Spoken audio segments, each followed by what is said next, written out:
إنما هو التوحيد وتوحيد العبادة بالذات. أعوذ بالله من الشيطان الرجيم. بسم الله الرحمن الرحيم. الحمد لله رب العالمين. والصلاة والسلام على سيدنا محمد وعلى آله وأصحابه أجمعين. أما بعد, Assalamu alaikum wa rahmatullahi wa barakatuh. Welcome to the first session on the lecture series on the Islamic history being presented by the Tawheed project. And for today's session, we're going to be looking at the first topic on the list that we had presented in the general introduction. And this is the topic of history in general, or historiography, with the basic question, how do Muslims know their past, or how should we know our past? The first session is going to be on the Quran, and we're going to look at topics of the historical consciousness in Quran, topics such as traveling through the earth, right, with the emphasis on looking at what has happened to people of the past. There are stories of the prophets in the Quran, and then we'll finish up this session with a brief discussion about the concept of an ayah that is used extensively throughout the Quran. Our second session will be on the Marazzi and sirah literature. So we'll go right into the topic of how did the Muslims, the early Muslims, the first generations, the Sahaba and the Tabi'un in particular, how did they pass the information that they had on to other people? The Sahaba to the Tabi'un, the Sahaba being the companions of Prophet Muhammad, the Tabi'un being the second generation, and then so forth, that this information gets passed on. And this is what is referred to as the Marazzi, or the campaigns of Prophet Muhammad ﷺ, and the sirah literature, which is the full biography of Muhammad. So we'll be talking about the importance of the isnad. Then we'll move into who are some of the early transmitters of the Marazzi material, and then there will be a discussion on the early compilers of the sirah and Marazzi literature. The third session in this topic will be on Muslim historians, the emergence of the very early Muslim historians. And we just broke it into two sections. We'll talk about the early historians, generally of the second Islamic century and third Islamic century, and then the later historians from the late third Islamic century into the fourth Islamic century.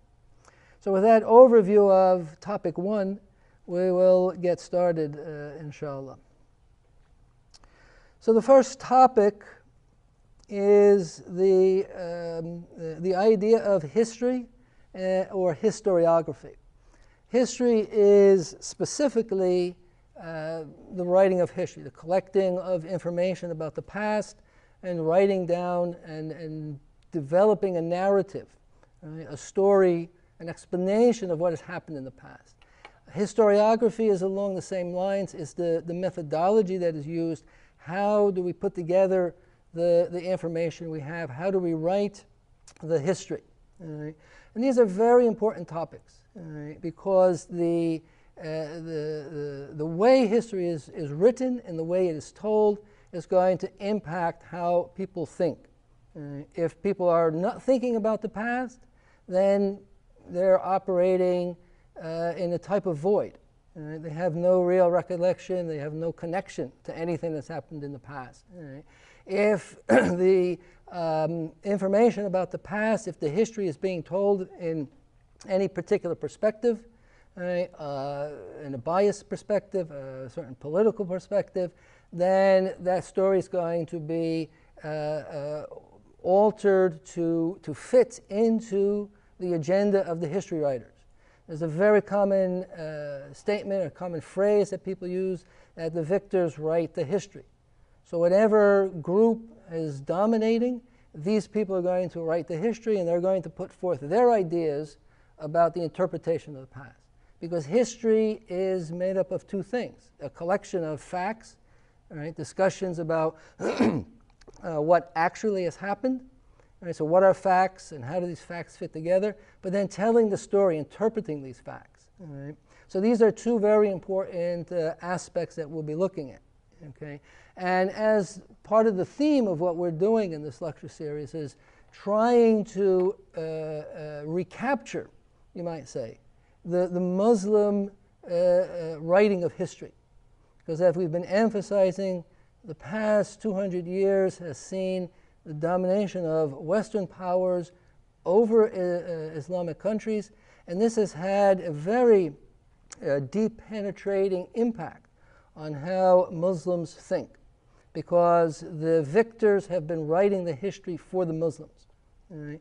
And what we're trying to do here, in a humble effort you might say, is to help Muslims recapture the understanding of Islamic history from an Islamic perspective.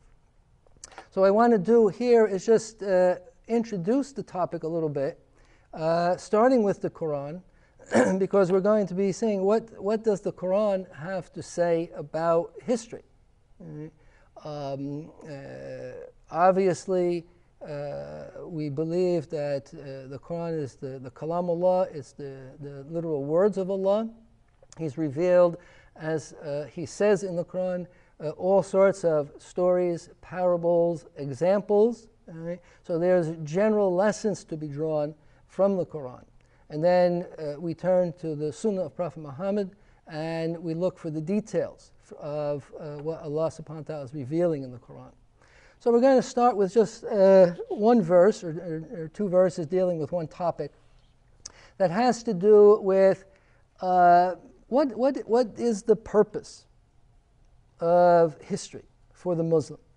What does the Quran say we should be looking for when we study history, when we look to the past? And here Allah subhanahu wa ta'ala says, أعوذ بالله من الشيطان الرجيم بسم الله الرحمن الرحيم وَلَقَدْ جَاءَهُم مِّنَ الْأَنبَاءِ مَا فِيهِ مُزْدَجَرٌ حِكْمَةٌ بَالِغَةٌ فَمَا تُغْنِ النُّذُرُ. Which the general meaning is, and certainly some news, al-anba, some news has come to them wherein is prevention, extensive wisdom, but warnings do not avail. So what does this mean? What is Allah subhanahu wa ta'ala telling us here? How should we be thinking?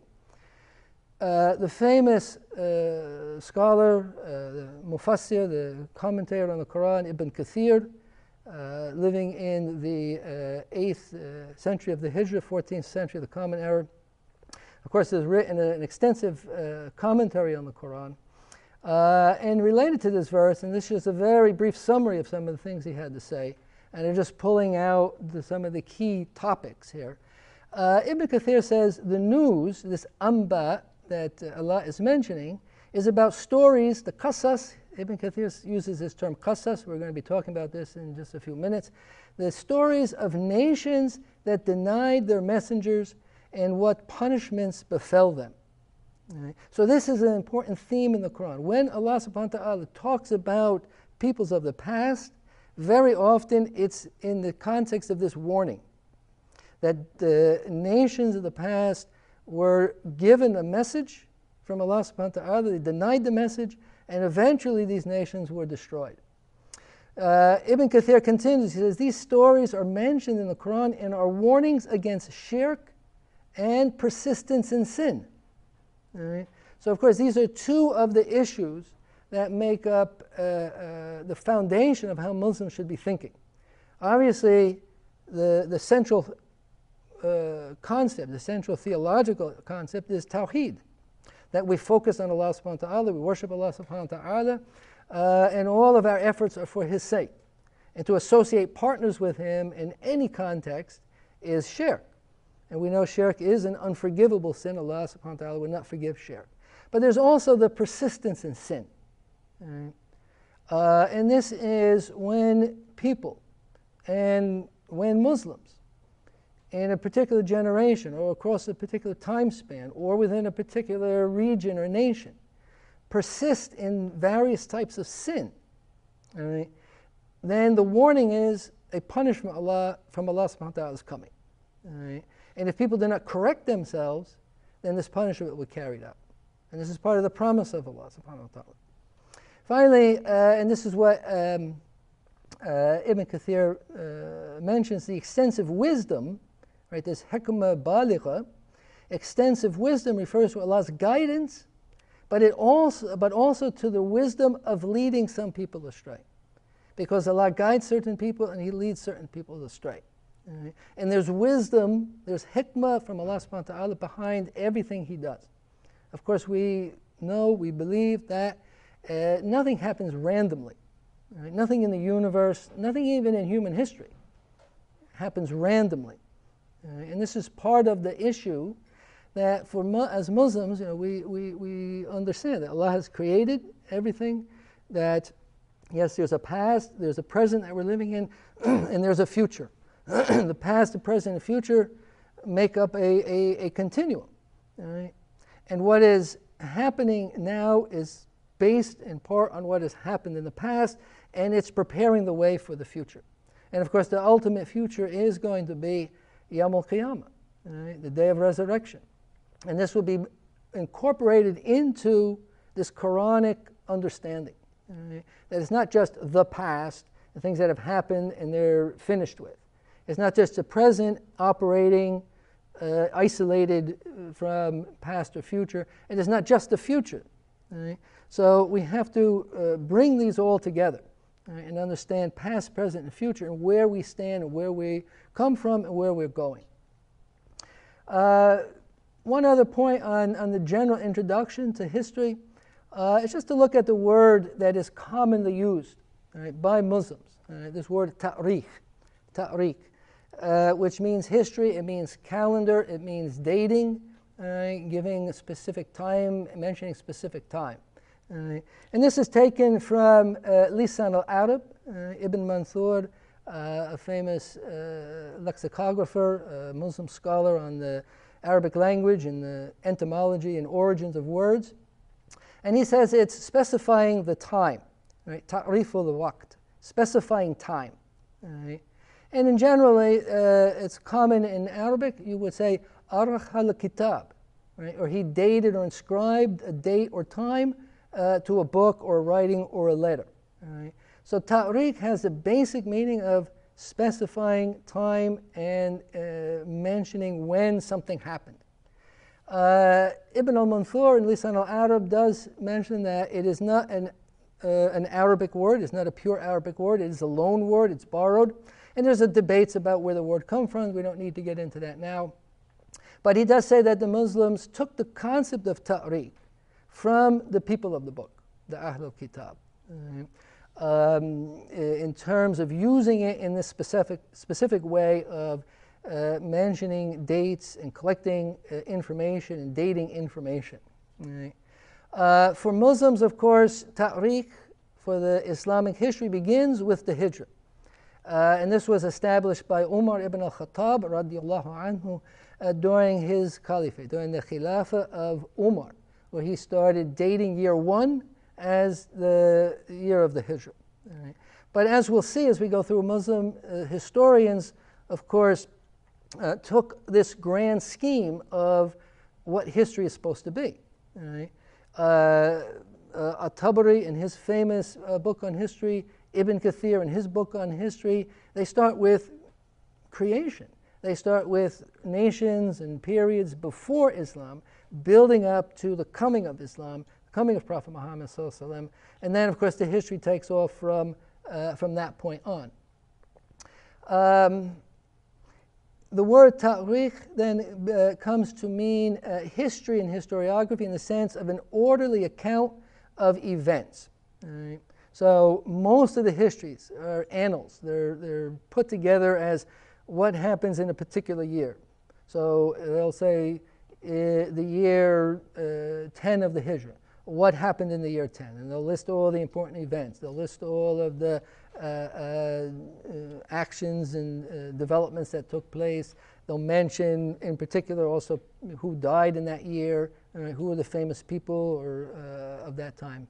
And so all the histories will follow this pattern of going year by year and saying, here what has happened.